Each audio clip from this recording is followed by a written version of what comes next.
आज हम पढ़ने वाले हैं पतले लेंस पर अपवर्तन सूत्र। पतले लेंस पर अपवर्तन सूत्र, जिसे लेंस निर्माता सूत्र भी कहा जाता है। परीक्षा के दृष्टिकोण से अगर देखा जाए तो एग्जाम में पूछे जाने वाला ये एक बहुत महत्वपूर्ण टॉपिक है।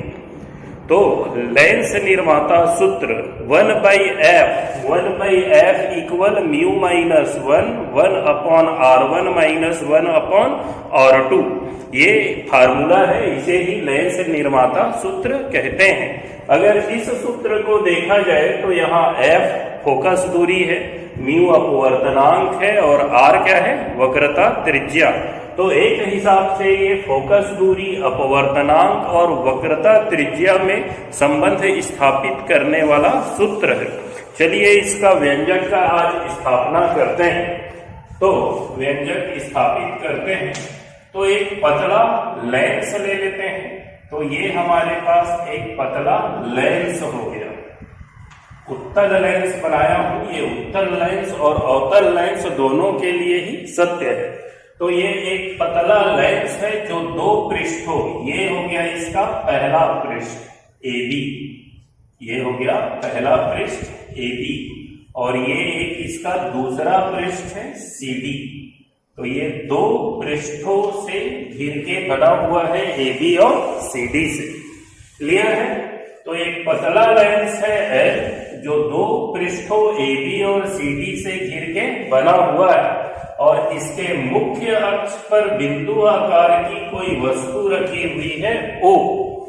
तो होता क्या है इसमें, ये जो पहला पृष्ठ है AB, ये पृष्ठ जो है इस वस्तु का पहला प्रतिबिंब बनाता है। तो ये गया एक प्रकाश किरण जो पहले पृष्ठ पे टकराया। अब ये जो पहला पृष्ठ है AB, वो इस वस्तु O का पहला प्रतिबिंब बनाता है। यहाँ पे मान लो ये I1 हो गया। तो पहले पृष्ठ AB के द्वारा वस्तु O का प्रतिबिंब क्या प्राप्त हुआ, I1। ये प्रतिबिंब I1 जो है, ये दूसरा पृष्ठ जो है यहाँ पे ये CD, इसके लिए वस्तु का कार्य करती है, और दूसरा पृष्ठ जो है इसका प्रतिबिंब बनाता है कहाँ पे, I। ये देख लो अच्छे से। L एक पतला लेंस है जो दो पृष्ठों AB और CD से घिरकर बना है। इसके मुख्य अक्ष पर बिंदु आकार की कोई वस्तु O स्थित है, जिसके पृष्ठ AB के द्वारा O का प्रतिबिंब कहाँ पर प्राप्त होता है, I1 पर प्राप्त होता है। यह प्रतिबिंब I1 दूसरे पृष्ठ CD के लिए वस्तु का कार्य करती है, तब CD के द्वारा इसका अंतिम प्रतिबिंब कहाँ पे बनता है, I पे बनता है। तो एक्चुअली में होता क्या होगा, जब हम देखते होंगे तो ये हमारे पास लेंस है, ये वस्तु है, और ये इसका फाइनल इमेज है। ठीक है?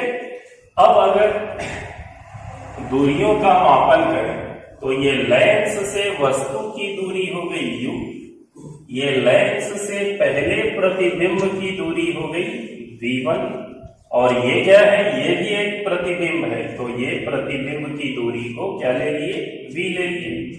क्लियर? तो ये डिस्टेंस हो गया।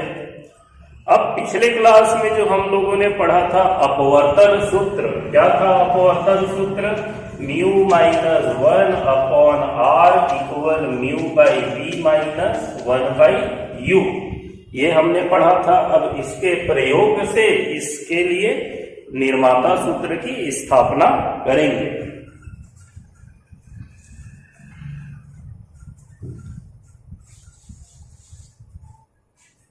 तो देखो सबसे पहले क्या हुआ है, यहाँ पे वस्तु O का प्रतिबिंब, तो O का प्रतिबिंब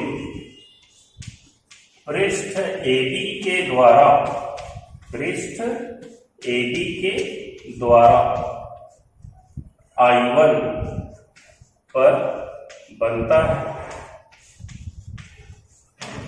तो चूंकि O का प्रतिबिंब AB के द्वारा कहाँ पे प्राप्त हो रहा है, I1 पे, अभी इससे कोई मतलब नहीं है। तो इतने में ही अगर अपवर्तन सूत्र लगा देते हैं तो अपवर्तन सूत्र क्या होता है, म्यू माइनस 1/r तो चूंकि ये पहला पृष्ठ है तो पहले पृष्ठ के लिए वक्रता त्रिज्या को क्या ले लेते हैं, R1 इक्वल क्या होता है formula, mu by v minus 1 by you.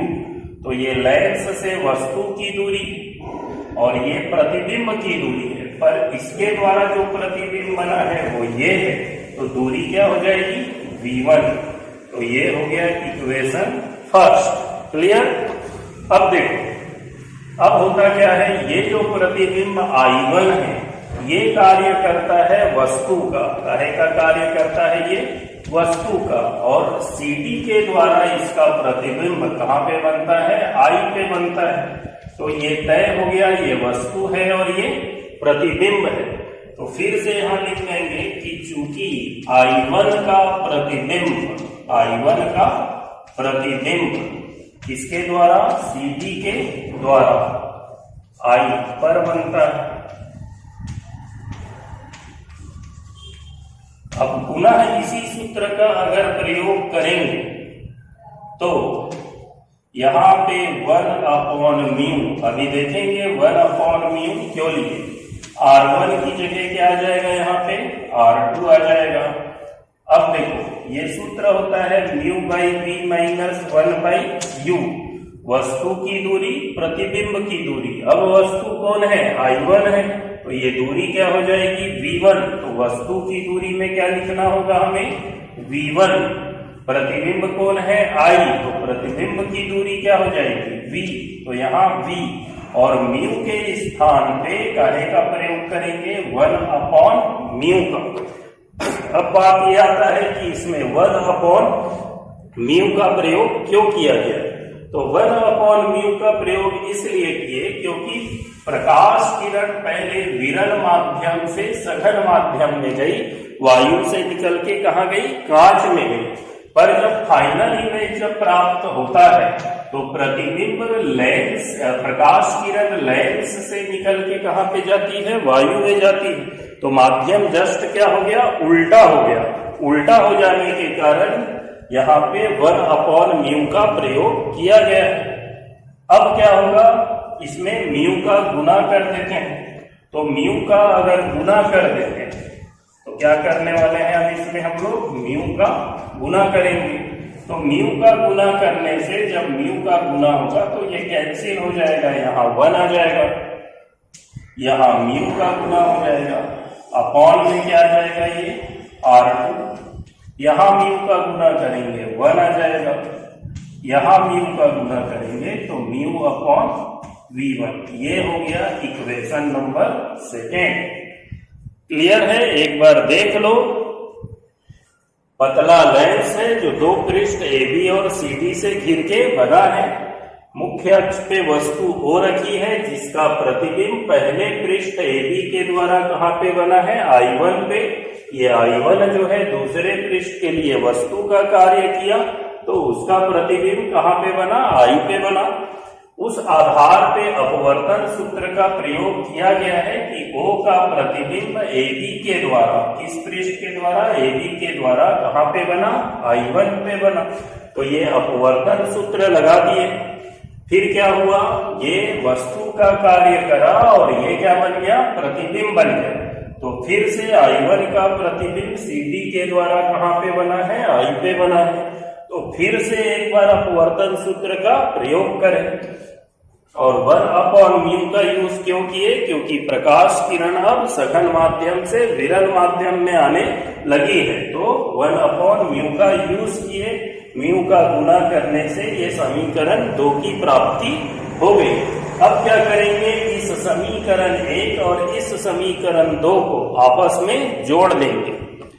चलिए अब समीकरण 1 और 2 को जोड़ देते हैं। जोड़ना सबको आता है, तो समीकरण 1 और 2 को जोड़ने पर तो समीकरण 1 का लेफ्ट हैंड साइड ये हो गया प्लस 2 का लेफ्ट हैंड साइड ये हो गया। वैसे ही राइट हैंड साइड को दोनों का जोड़ देंगे तो समीकरण 1 का राइट हैंड साइड ये आया था, इसमें 2 का राइट हैंड साइड जोड़ देते हैं 1/b माइनस μ/b। तो देखो जब ये दोनों को जोड़ देंगे तो ये वाली जो वैल्यू है कैंसिल हो जाएगी ठीक है, यहाँ म्यू माइनस 1 है, यहाँ 1 माइनस म्यू है। अगर इसको पलटी कर देते हैं तो ये म्यू माइनस 1 अपॉन R1, जब इसको पलट देंगे तो सामने माइनस आ जाएगा, तो म्यू माइनस 1 अपॉन R2। पलट देने से लाभ क्या हो जाएगा, यहाँ पे ये कॉमन निकल जाएगा और यहाँ बचा है ये दो value 1/3 minus 1/u। Mu minus 1 common हो जाएगा, तो ये हो गया कॉमन। क्या बच गया यहाँ पे 1 upon R1 minus 1 upon R2 और ये 1/b माइनस 1/u। ये हो गया इक्वेशन नंबर 3। यहीं पे एक कंडीशन अप्लाई कर देते हैं कि यदि जो वस्तु है, यदि वस्तु जो है वो कहाँ पे स्थित हो जाए, अनंत में स्थित हो जाए, तो जब वस्तु अनंत पे रहता है तो प्रतिबिंब कहाँ पे बनता है, प्रतिबिंब फोकस पे बनता है। तो प्रतिबिंब की दूरी क्या हो जाएगी, फोकस दूरी हो जाएगी। अगर इसको यहाँ पे रख देते हैं, पुट करते हैं इस वैल्यू को, तो ये आ जाएगा 1 अपॉन R1 1 अपॉन R2। यहाँ पे इन्फिनाइट आ जाएगा, ये हो गया वस्तु अनंत पे, प्रतिबिंब कहाँ पे बन गया, फोकस पे बन गया। 1/∞ क्या होता है, शून्य, तो ये शून्य हो जाएगा। तो ये 1 upon R1 minus 1 upon R2 equal में 1/f। ये हो गया इक्वेशन नंबर 4। तो समीकरण 3 और 4 को देखेंगे, समीकरण 3 और 4। तो ये वाला जो पक्ष, ये दोनों पक्ष एक दूसरे के समान है। ये हो गया लेंस निर्माता सूत्र की स्थापना। ठीक है, अब 3 और 4 में अगर एक एक पक्ष बराबर है तो दूसरा पक्ष भी क्या हो जाएगा, बराबर हो जाएगा। तो समीकरण 3 और 4 से क्या प्राप्त हो जाएगा, 1 upon f equal 1 upon b minus 1 upon u। ये कौन सा सूत्र है, ये लेंस सूत्र है। और ये सूत्र कौन सा हमको प्राप्त हो गया, लेंस निर्माता सूत्र, अपवर्तन सूत्र। बड़े ध्यान से इसे क्लियर कर लीजिए।